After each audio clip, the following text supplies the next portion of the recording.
The elevator doesn't stop at floor 13. The elevator doors opened on the 13th floor. Even though the building didn't have one, Jake never believed in ghost stories, especially not the ones people told about his new apartment building in downtown Chicago. Whatever you do, don't press 13.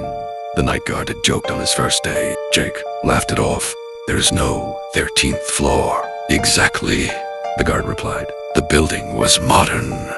Clean height. Floors went from 12 straight to 14, just like most buildings in the US. Nothing strange, nothing unusual, until the third night. It was 1:47 a.m. Jake had just finished working late. The hallway was empty as he stepped into the elevator. He pressed 12. The doors closed. The elevator began to move. Then, ding. It stopped. Jake frowned. The display flickered. Instead of 12, it so wet. 13. Jake chuckled nervously. Very funny. But when the doors opened, his smile disappeared. The hallway outside was run. Too dark. The lights flickered slowly. The walls looked older. Decaled. Like the floor hadn't been used in years. Nope. Jake quickly pressed the closed door button, but the doors didn't move. Something fell off. Heavy, like he wasn't alone anymore. Then, at the far end of the hallway, a figure appeared, standing still. What? Jake's heart started pounding. Hello? No response. The figure slowly tilted its head and then started walking toward him.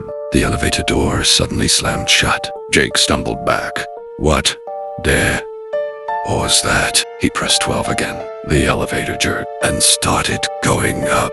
Ding! The doors opened. Floor 12. Normal.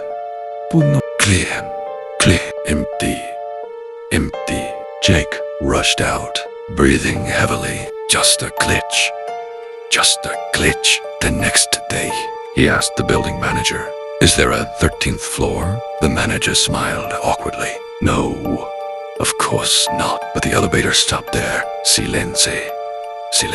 The manager leaned closer, lowered his voice. If it ever happens again, Jake felt a chill. Don't get out.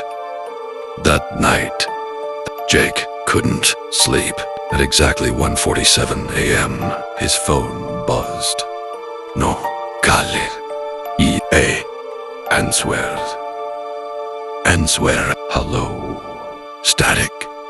Then a whisper. Come back. Jake froze. That's not funny. The voice continued. You left me there. The call ended. Suddenly, his lights flickered, and then his apartment door slowly creaked open. Be itself. Jake grabbed a bat. Who's there? No answer. From the hallway. Her. Italiano. Footsteps. Slow. Dragging. Coming closer. Jake backed away, heart racing. Then, his elevator dinged right outside his door. But he hadn't called it. The display outside his apartment glowed faintly. 13. The elevator doors slowly opened. Darkness. Inside, no lights. Host. Black. Then, a figure stepped out. Shape 1. From before. But now, Jake, it was in summer clothes. Same face, but pale.